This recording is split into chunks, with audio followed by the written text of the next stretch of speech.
Hello, hello, bonjour à toutes et à tous, j'espère que vous allez bien en ce lundi 27 juin. On a le retour du beau temps, là, je vois par la fenêtre, il commence à refaire beau un petit peu, parce qu'on a eu quand même une vague de chaleur, puis ensuite une revague de un peu plus frais, et puis il fait de nouveau beau, donc c'est l'été qui s'annonce. L'été qui s'annonce effectivement 27 juin, et à la fin de la semaine, pour fêter un petit peu cet été qui arrive, eh ben, je vais vous parler très rapidement là, de Sunnytech, parce que j'y serai. Donc Sunnytech, qu'est-ce que c'est? C'est une conférence tech, comme son nom l'indique, dont le slogan c'est See Tech and Sun. Cette conférence se passe à Montpellier, et donc c'est jeudi 30 et vendredi 1er juillet, donc cette semaine. Donc je pars mercredi après-midi là-bas, et donc j'y donnerai un talk avec Fabien Trégrand, le même talk que nous avions donné à Devox.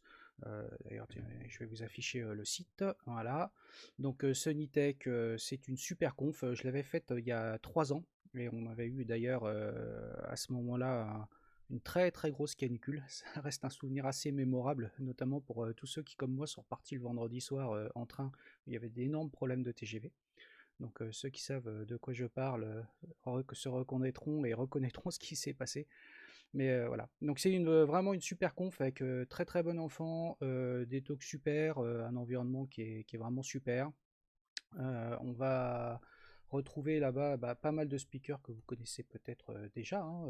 Là, si j'affiche la page des speakers, vous voyez, il y a Horacio Gonzalez de VH avec Aurélie, qui d'autre que je connais bien, il y a Noël Massé, il y a Philippe Charrière, Loïc Neuchel, François Delbrayel, Joël Tarcovian, tout ça, etc. Donc voilà, et moi me voici ici. Donc tout un paquet de speakers et de talks super intéressants. Donc je rappelle que le talk que je vais donner, c'est sur la représentation des nombres en informatique, donc entier, virgule flottante ou représentation exotique, parlante élégance. Donc c'est le talk que nous avions donné avec Fabien à Devox. On en avait d'ailleurs donné 2 sessions, et donc on va redonner une petite séance de ce talk légèrement remaniée, de pas grand chose, parce que la dernière fois c'était la première fois que nous jouions.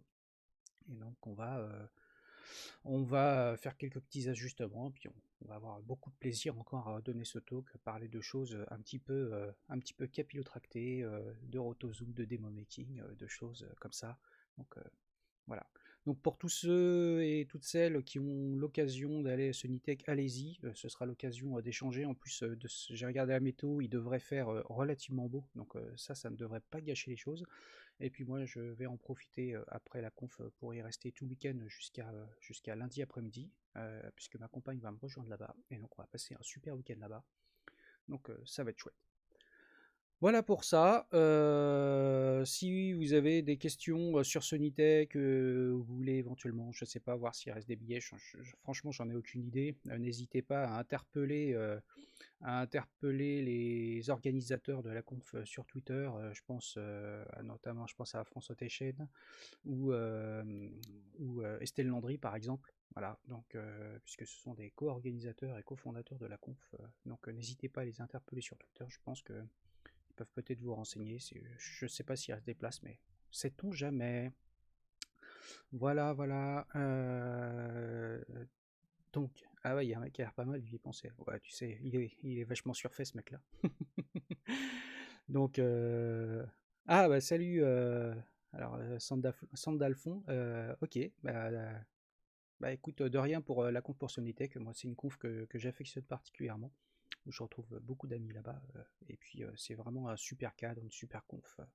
Voilà. Donc, et pour moi, ça va clôturer les confs pour cet été, et j'attends de nouveaux retours sur des CFP pour des confs sur lesquels j'avais postulé. Je pense qu'il y avait le DevFest Nantes, etc. Mais là, c'est plutôt septembre, octobre, quelque chose par là. Tour Tech aussi, j'attends que les CFP soient ouverts.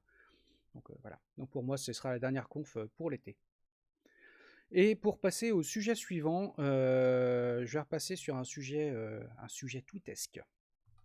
Puisque ce matin, j'ai posté un petit tweet, un lien vers un article que j'ai trouvé assez intéressant, avec un titre assez putaclic, mais ce qui est assez normal, je dirais que pour un article de blog, pour faire venir des gens, il faut que ce soit un petit peu putaclic. Mais cet article, je vais vous afficher mon tweet de ce matin. Hop, voilà. Et je pensais pas que ce tweet allumerait mon Twitter comme un arbre de Noël, parce que j'ai eu plein de notifs avec plein de gens qui se répondent dedans, etc. Pourtant, pour le coup, vu que c'est un article, enfin c'est un sujet qui est un petit peu où on peut vite rentrer dans le troll, je suis agréablement surpris du coup que ça ne rentre pas trop dans le troll. Je trouve que les échanges, les discussions sont vraiment assez intéressantes sur ce thread. Et donc le titre de cet article, c'est DevOps is a failure. Donc je vais vous afficher l'article, je dois l'avoir là, voilà. Donc DevOps is a failure, donc l'auteur, donc qui s'appelle Lee Briggs, a essayé de rédiger un article en mettant le doigt sur le fait de pourquoi DevOps est un échec, mais pas un échec au sens des pratiques techniques, j'entends, c'est-à-dire pas au sens du tooling, mais au sens de l'idée qui était faite au niveau du DevOps à l'origine. Rappelons qu'à l'origine, le DevOps avait été présenté, si mes souvenirs sont bons, en 2013 lors d'une conf. L'idée du DevOps, c'était de réaligner un petit peu les équipes de dev et les équipes de Ops ensemble sur les mêmes sujets et de les faire plus collaborer plutôt que de travailler en silo. Donc de là est né le mouvement dit DevOps, comme il y a eu le mouvement auparavant de l'agilité, tout ça, etc. Et au final, on se rend compte qu'en une dizaine d'années de temps, finalement, ce mouvement s'est transformé en autre chose, qui est ni mieux ni moins bien, mais qui est différent. Et je dirais que ce mouvement s'est transformé en quelque chose qui s'axe beaucoup plus autour du tooling plutôt qu'entre la collaboration dans les différentes équipes. Alors, je schématise hein, un petit peu volontairement puisque ce n'est pas le cas partout. Je sais tout de suite, il y en a qui vont me dire ah ouais, mais chez moi, on collabore les uns avec les autres, blablabla, blablabla. En fait, c'est pas le sujet, c'est que si on regarde de façon un peu macroscopique sur le marché, lorsqu'on parle de DevOps aujourd'hui, par exemple, il existe des postes d'ingénieurs DevOps. Ce qui pour moi est un non-sens, dans le sens où, comme l'idéologie de base était de dire que DevOps c'est plutôt un mouvement, plutôt un mindset qui vise à faire collaborer les gens, un peu comme Scrum, c'est comme si on disait je recherche un ingénieur Scrum. Voilà, c'est si je schématise un peu les choses. Et je trouve ça un petit peu dommage parce que quelque part on a un petit peu perdu ce fil conducteur de faire collaborer les gens ensemble. Donc je reposterai le lien de l'article évidemment sur le replay que je mettrai sur YouTube, mais il est néanmoins sur mon compte Twitter. Donc allez le lire, hein, l'article se lit très rapidement, en 5 bonnes minutes à peine.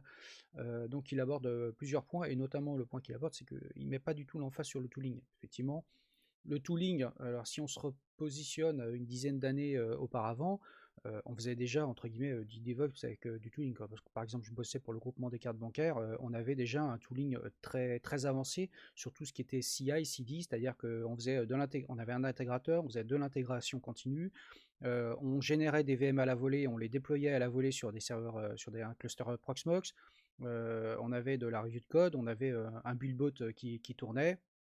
Donc tout ça, on était déjà sur des phases d'automatisation qui étaient très poussées, avant même que le DevOps, ouais, je mets des gros guillemets, c'est pas des oreilles de lapin, hein, c'est des guillemets, avant que le DevOps, entre guillemets, n'émerge.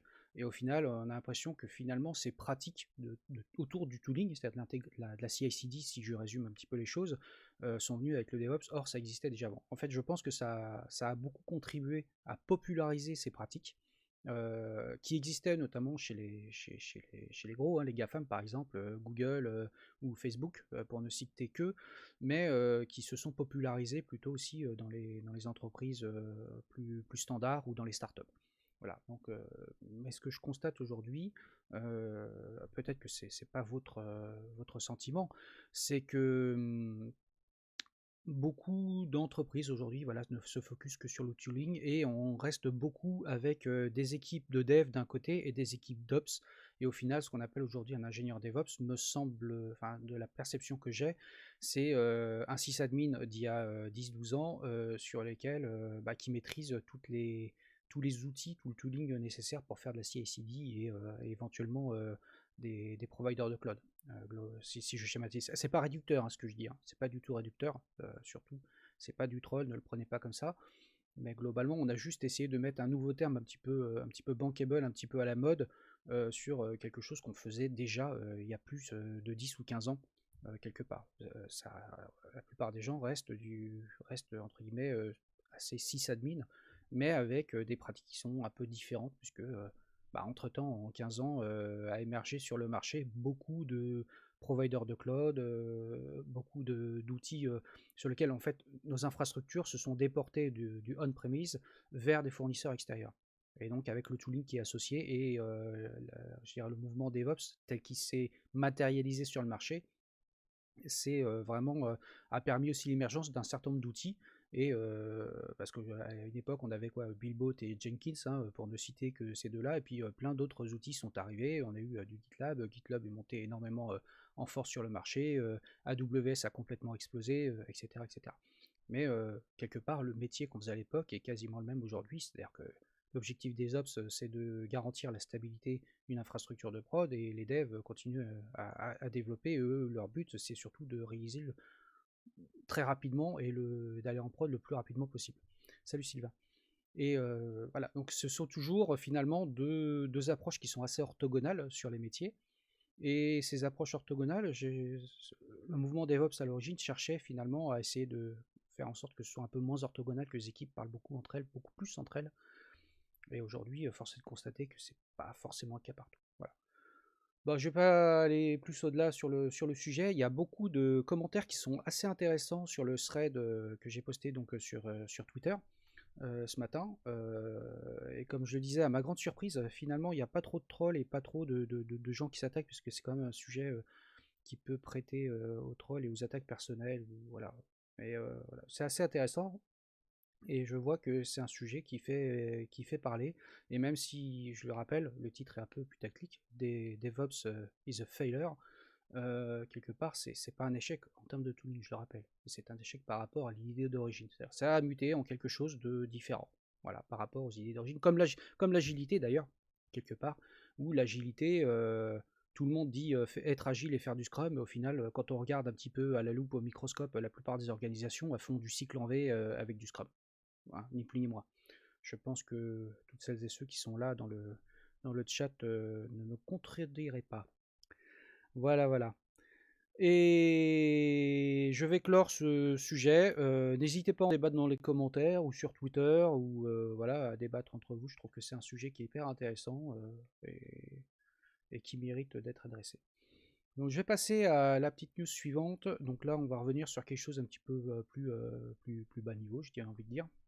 Donc c'est la sortie de la LibEarring 2.2 qui était réalisée. Alors la LibEarring, qu'est-ce que c'est? Donc c'est une librairie, comme son nom l'indique, une bibliothèque qui permet justement d'utiliser les extensions de Ring d'IO, donc d'IO asynchrone sous Linux, qui permettent notamment d'obtenir des performances en termes d'entrée-sortie qui soient un peu plus élevées que ce qu'on peut trouver habituellement. Donc ça se base sur des appels système qui sont spécifiques à Linux, donc on ne va pas retrouver par exemple sous FreeBSD ou autre système d'exploitation POSIX ou Unix compliant. Et par exemple, les IO de type Euring sont beaucoup utilisés par défaut, par exemple dans les hyperviseurs de virtualisation, notamment Proxmox, qui est basé donc sur KVM et QEMU, et donc qui utilise par défaut la lib Euring pour pouvoir utiliser les IO asynchrones et donc avoir des performances un peu plus élevées qu'un système Unix ou POSIX compliant. Donc voilà, je tenais juste à en parler très rapidement là, parce que c'est quelque chose qui n'est pas très connu. Là, on est dans du très très bas niveau, programmation très bas niveau, donc souvent en C ou en Rust ou ce genre de choses, et on touche à des choses qui sont vraiment très bas niveau en termes d'entrée-sortie, donc ça n'intéresse pas forcément beaucoup de développeurs, mais ça peut intéresser certains ou certaines d'entre vous, et aussi intéresser ceux qui touchent de près à la virtualisation et les hyperviseurs de virtualisation sur lesquels justement voilà, qui utilise la librairie notamment. Voilà, donc il y a pas mal de petites corrections de bugs et d'évolutions. Je vais pas trop rentrer dans le détail parce que c'est pas trop le sujet. Sachez que cette lib continue à évoluer, que les appels système de Ring sous Linux continuent à évoluer et donc permettent d'obtenir, de gratter toujours un petit peu plus de performance par-ci par-là. Et donc c'est pas négligeable, puisque comme on virtualise un peu tout, alors que ce soit en termes de conteneurs ou surtout de machines virtuelles, souvent le goulet d'étranglement c'est les IO. Quand bien même on utilise par exemple en termes de support de stockage des SSD ou du NVMe. Voilà. Ensuite, sur le sujet suivant, salut Absolute Virtuel Virtuixi, je sais pas comment on dit. Bienvenue à tous ceux qui nous rejoignent. Pour le sujet suivant, c'est quelque chose d'un peu plus léger. On va parler un tout petit peu jeux vidéo. Alors j'avais posté ce matin justement ma première news tech de ce matin, c'était les distributions Linux qui permettent notamment de jouer. Alors ceux qui ont un petit peu un œil averti verront que la plupart des distributions qui sont dans l'article se basent sur Ubuntu. Pour la simple et bonne raison, c'est que la plupart des fournisseurs, notamment Steam, tout ça, fournissent par défaut des choses qui sont pré-packagées pour des Ubuntu et donc les dérivés. Et donc je voulais juste parler très rapidement d'un petit projet que je ne connaissais pas, parce que ceux qui me connaissent savent, je ne suis pas très joueur, bien que je travaille dans un studio de jeux vidéo, mais mon jeu à moi c'est plutôt le code. Et donc je vous parle de Minetest, qui est une réimplémentation de Minecraft, multiplateforme, portable, etc. Et donc Minetest est un jeu de sandbox à la Minecraft, et qui est un logiciel libre là pour le coup, est disponible à peu près pour à peu près toutes les plateformes, puisque comme vous le voyez à l'écran, il propose du Windows, du macOS, du Linux, du BSD, avec à peu près toutes les saveurs du BSD, et de l'Android. Donc c'est quand même un truc sur lequel on peut en profiter sur beaucoup de plateformes. Et donc les dernières versions, c'est la 5.5.1 qui a été réalisée là en mi-mai 2022. Donc le développement est assez actif si on va sur le GitHub. Et donc je vais essayer de vous afficher ça à l'écran. Je dois l'avoir installé sur ma machine. Voilà, le voilà. Hop. Alors, j'ai perdu ma fenêtre. Voilà. Et donc voici Minetest, à quoi ça ressemble. Donc il est évidemment localisé dans plusieurs langues, dont le français. Et donc ce que vous pouvez faire comme Minecraft, vous pouvez rejoindre des serveurs publics, éventuellement qui sont protégés par login mot de passe. Donc il y en a des paquets. Et vous pouvez démarrer votre propre serveur ou vous créer carrément votre nouveau monde. Allez, on va appeler un nouveau monde Minetest. Voilà, la graine, je ne sais pas trop, ça doit être un numérique qui permet de faire varier un petit peu la génération de terrain. On peut choisir différents paramètres pour générer son terrain. Il suffit de faire créer et ensuite de cliquer sur jouer, tout simplement. Et donc nous voici dans Minetest. Donc ça ressemble à du Minecraft, hein. Le but c'est de crafter. Donc avec le bouton gauche de la souris, vous pouvez attraper les objets ou crafter des choses. Hop, on peut donc évidemment avancer dans le monde. Alors moi je sais pas trop comment on joue à ce genre de jeu, ce qui est pas réellement jeu, parce que je crois que l'objectif, il n'y a pas réellement d'objectif à ce genre de jeu, à part fabriquer des mondes, les creuser, etc. Donc là, je sais pas trop ce qu'on peut faire. Je sais que tout à l'heure, quand j'avais testé, il y a des objets ou des champignons qui sont disponibles. Hop, on peut sauter. Voilà. Si on tape échappe, alors on peut changer le volume du son, les touches. Alors, on a avancé, reculé à gauche, à droite, sauter, grimper. Alors, on peut creuser ou actionner des objets. Placer ou utiliser avec le clic droit. Donc, si on a des objets, on peut les déposer, tout ça. On peut marcher, lâcher un objet, avoir l'inventaire, etc. Donc ça reste assez classique dans l'idée que j'ai, très proche de Minecraft. Et donc voilà, pour les fans de ce genre de jeu, et je sais qu'il y en a plein parmi vous, ça peut être une bonne alternative par rapport à Minecraft standard qui aujourd'hui je crois est close source, là pour le coup. Voilà, donc là on a trouvé, je sais pas ce que c'est, une sorte de champignon. Je sais pas ce qu'on peut en faire. Hop. Voilà. Je ne sais pas trop ce qu'on peut en faire. Voilà. Ouais, désolé, moi je ne suis pas vraiment un hardcore gamer, voilà, je suis pas un fou furieux du jeu, je suis plutôt un fou furieux du code. Donc voilà, c'était juste pour vous présenter ce jeu. Je trouve que c'est toujours amusant, surtout parfois entre deux sessions de code. Je sais qu'il y en a pas mal d'entre vous qui aiment jouer un petit peu. Et donc ça peut être effectivement le moment de se dire, on se détend entre deux parties de code. Voilà. Alors, Titi, tu me disais, ça saute au niveau de la vidéo. Bah, c'est peut-être parce que, je sais pas, c'est peut-être mon PC qui rame un peu, hein, c'est possible. Ah ouais, là je suis à 74% de CPU. Ouais, ça rame un peu. Ouais. Donc, bon. Donc, alors le client serveur de Minetest est assez gourmand comme Minecraft. Ouais, bah oui, j'imagine, ouais. En plus, j'imagine que ça doit être de la communication UDP avec sa propre pile, tout ça. Et puis, je pense que ça doit gérer pas mal de choses. Donc, bon. Donc, voilà pour Minetest. Donc, c'est ça dont je voulais vous parler aujourd'hui principalement. Et puis, je voulais vous aborder un dernier sujet. Comme vous le savez, j'utilise pas mal de virtualisation. J'ai des clusters sous Proxmox, notamment pour mon activité. Ouais, ça va mieux. Ouais, c'est parce que j'ai dû couper le jeu. Donc, à mon avis, c'est le jeu qui devait consommer pas mal de bandes passantes, Thierry. Donc, ouais, je voulais vous parler d'un sujet, et c'est un sujet qui a trait à la virtualisation. Je vais vous afficher ça à l'écran. Je voudrais vous parler du CPU pinning. Alors moi, j'utilise pas mal donc de serveurs Proxmox et aussi de Virch sous mon desktop sous Linux, donc j'utilise la libvirt.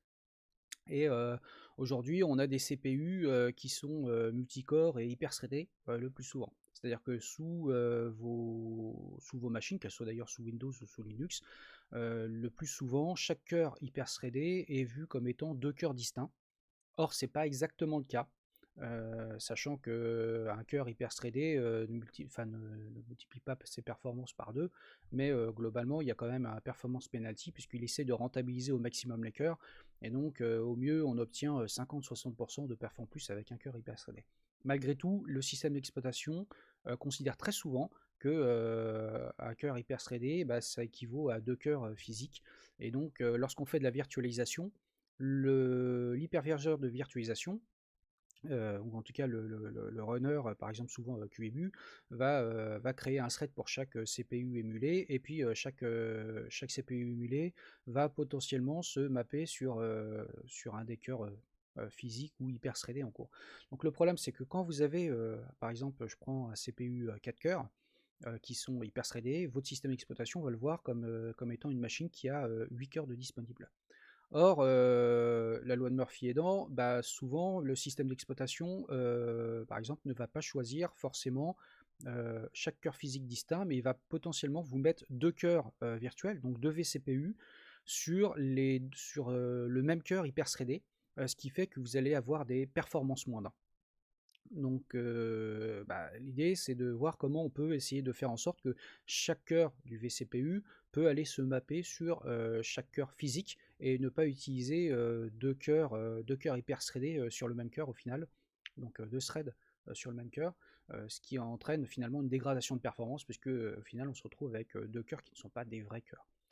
Donc il y a plusieurs façons de faire du CPU pinning, et donc là je vais le faire notamment sous Proxmox. Je vais vous afficher l'écran de gauche, voilà. Donc j'ai une machine ici, d'ailleurs c'est une VM Windows 10 sur laquelle j'ai récupéré la licence de mon laptop, qui me sert très ponctuellement pour lancer un ou deux produits Microsoft, parfois Office, parce qu'on ne peut pas tout faire avec la version web. Et donc cette machine, en termes de matériel, je lui ai affecté donc 4 Go de RAM et 4 cœurs.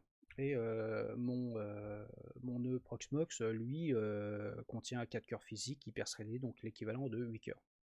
Ce qui fait que lorsque la machine se lance, bah, le QEMU va potentiellement mapper les 4 cœurs finalement que sur 4 threads de 2 cœurs seulement, si on prend le pire des cas, et donc je ne vais pas avoir finalement les performances équivalentes à 4 cœurs. Donc comment on résume ça? Alors déjà, je vais vous montrer, on va parler d'affinité CPU. Donc je vais déjà démarrer la machine virtuelle, et je vais afficher un terminal, ici, zoom.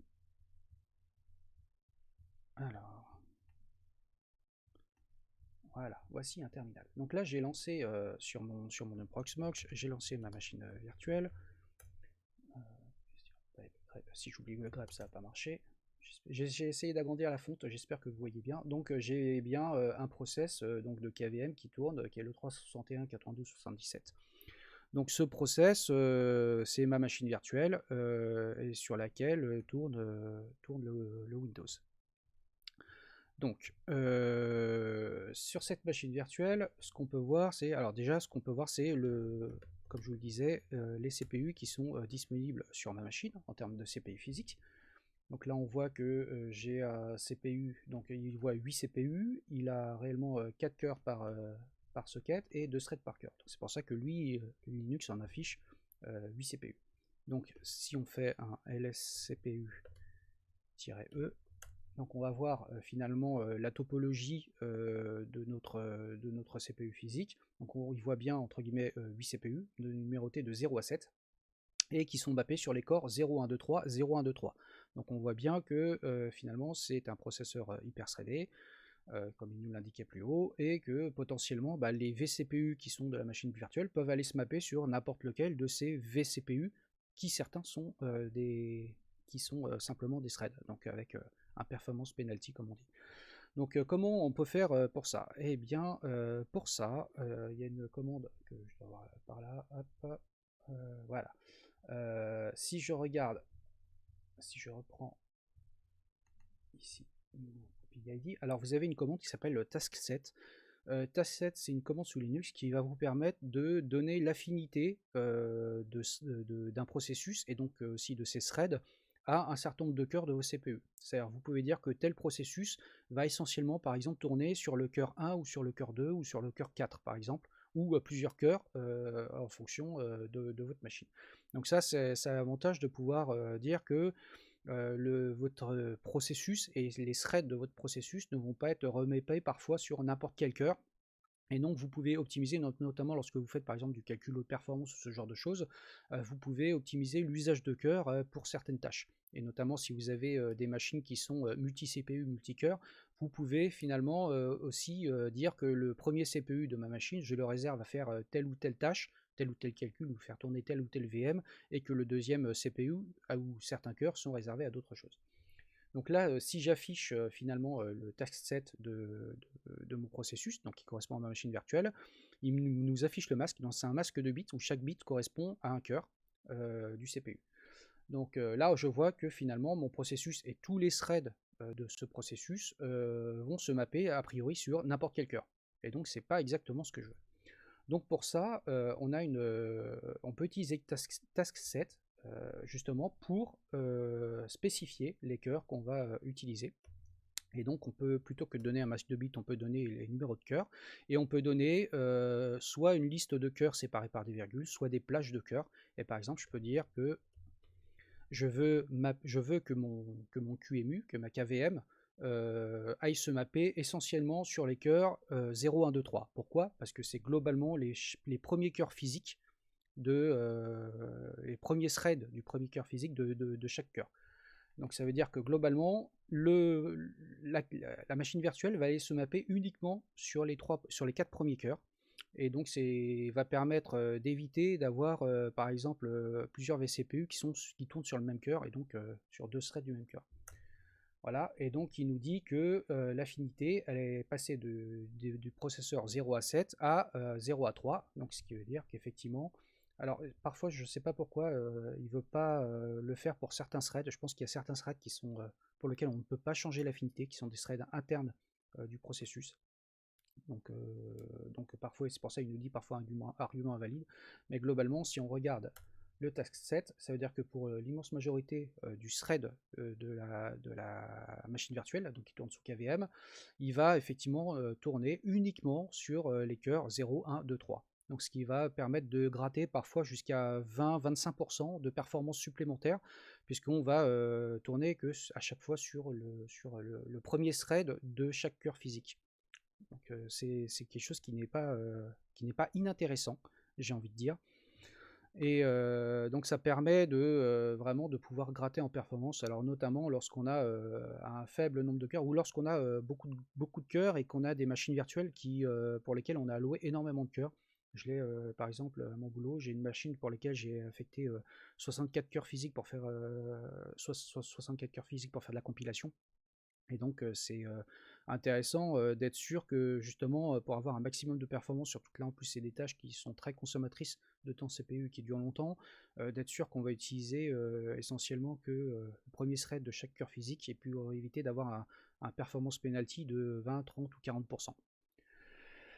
Donc là-dessus, on se dit c'est super, on sait afficher directement, enfin on sait donner l'affinité d'un processus à un certain nombre de cœurs. Le problème c'est que là il faudrait à chaque fois qu'on relance la VM, qu'elle s'arrête et qu'elle se relance, faire ce genre d'opération. Ben, qu'à cela ne tienne, Proxmox permet de pouvoir avoir des scripts de hook qu'on peut positionner donc sur chaque VM et de dire qu'à chaque événement de la machine virtuelle, par exemple avant le démarrage, après le démarrage, avant l'arrêt et après l'arrêt, on peut effectuer certaines tâches. Et donc par exemple, ces scripts, c'est ce qu'on appelle des snippets, et ces snippets sont simplement en général installés dans barlib vz snippet. Et là, par exemple, j'ai créé un snippet qui correspond à ma machine virtuelle, qui est un bête script shell, et qui va être exécuté avec comme paramètre en premier argument le numéro de la VM, son ID, et en deuxième argument l'événement auquel on doit répondre. Et donc ce snippet, c'est un script shell dans lequel je vais effectivement, si on regardait, VM 1010, voilà. Donc là c'est du bête script shell, je récupère le PID de la VM, donc le PID sous Proxmox qui est stocké dans /run/qemu server/ le numéro de vm.pid. Donc je récupère ce PID et ensuite je peux réagir à chaque événement, pré-start, post-start, pré-stop et post-stop. Donc pour l'instant, là, comme c'était pour la démo, j'avais mis un script qui fait rien, et là, à chaque démarrage, j'ai fait une erreur de frappe, à chaque démarrage, maintenant, je peux lui dire usrbin task-set-p-a, donc -a ça veut dire pour tous les threads, je lui donne les cœurs sur lesquels je veux mapper ma machine virtuelle et le numéro de PID que j'ai récupéré. Donc ça veut dire qu'à chaque démarrage ou chaque arrêt, etc., ce script va être exécuté.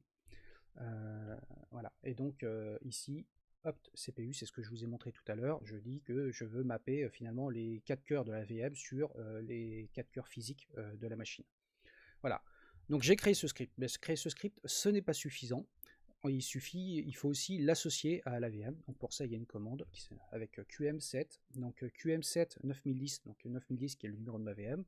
Je lui dis que je rajoute un script de hook, donc qui est stocké dans le répertoire local, snippet vm 2010 9010.sh, le script que je vous ai lancé. Donc une fois que ça c'est fait, bah, tout simplement ce snippet il est pris en compte dans la machine virtuelle et sera exécuté à chaque événement important de la VM. Et donc chaque fois qu'on démarrera la VM, on lui positionnera l'affinité de ces vCPU vers les CPU physiques, et donc ce qui permettra donc d'avoir des performances un petit peu supérieures que celles qu'on peut avoir. Voilà pour ça. Sinon, autre point, c'est on peut se dire que on voudrait pouvoir aussi désactiver l'hyperthreading dans les processeurs. Pour des processeurs un peu anciens, parfois justement sous les systèmes de virtualisation, l'hyperthreading entraîne parfois plus de perte de performance que de gain de performance. Donc sous Linux, vous avez la possibilité directement de désactiver ou d'activer l'hyperthreading, simplement en utilisant le sous-système de fichiers /6. Donc vous allez avoir donc /6/devices système CPU SMT. Alors vous avez un fichier qui s'appelle donc actif, qui nous permet de voir si l'hyperthreading est actif. Donc on va faire 4. Donc là je vois que l'hyperthreading est actif. Et si on veut désactiver l'hyperthreading, il suffit de faire un echo off et de rediriger vers /6 device system CPU SMT et control. Donc le pseudo fichier control permet de dire donc on ou off, d'activer ou de désactiver l'hyperthreading. Et donc là je vois que j'ai désactivé l'hyperthreading, et si je fais donc un lscpu-e, je vois qu'effectivement seuls les 4 premiers cœurs donc physiques du CPU physique sont activés, les autres sont désactivés par le noyau.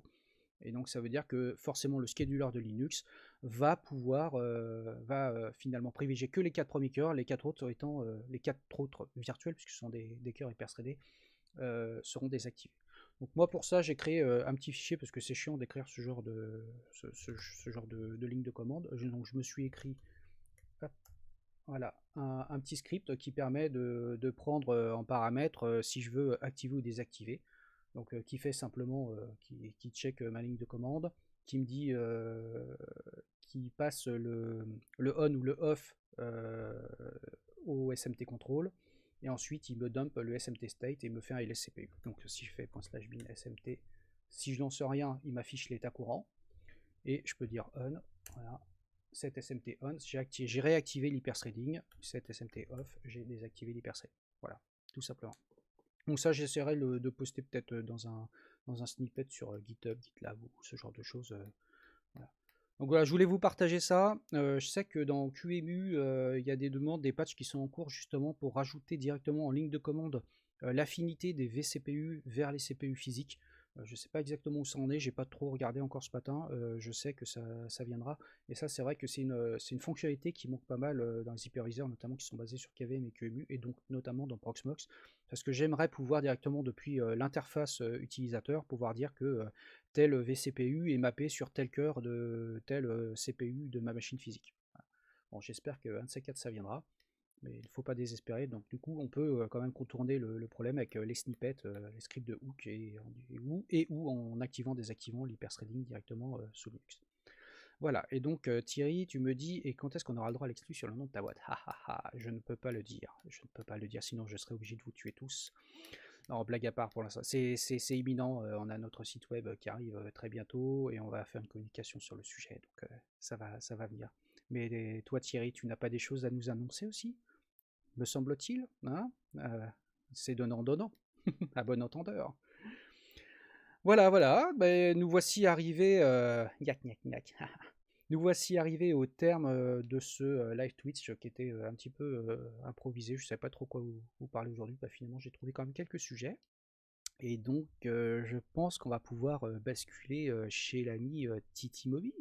Est-ce que Thierry, tu fais un live aujourd'hui? Dis-nous tout. J'attends ta réponse. Parce que j'ai un léger différé. Alors, je ne sais pas si trop de teasing. Ah ouais, il y a du teasing, il y a du teasing. Alors, ok, c'est comme ça. Rendez-vous dans 5 minutes. Eh ben, écoutez, dans 5 minutes, tout le monde se retrouve chez Thierry. Et donc, bah, écoutez, il ne me reste qu'à vous souhaiter une excellente semaine. Et puis, bah, je vous dis à très bientôt. Alors, pas lundi prochain, parce que comme je vous le disais, je serai à Montpellier. Mais probablement le lundi d'après. Je pense que ce sera peut-être le dernier live de l'été. Ou peut-être que j'en ferai un petit peu en mode YOLO, je ne sais pas encore. Voilà, et puis bah, je vous ferai pas mal de tweets depuis Sonytech. Bah, peut-être même qu'on verra, peut-être qu'avec Philippe et tout ça, et toute la clique du rendez-vous des speakers, il y aura peut-être moyen de se faire un live Twitch tous ensemble. Ça pourrait être sympa. Voilà, je lance ça comme ça, et puis on verra, advienne que pourra. Voilà, bon bah je vous fais des bises à toutes et à tous, et je vous souhaite une excellente semaine, et je vous dis à la prochaine. Ciao, ciao!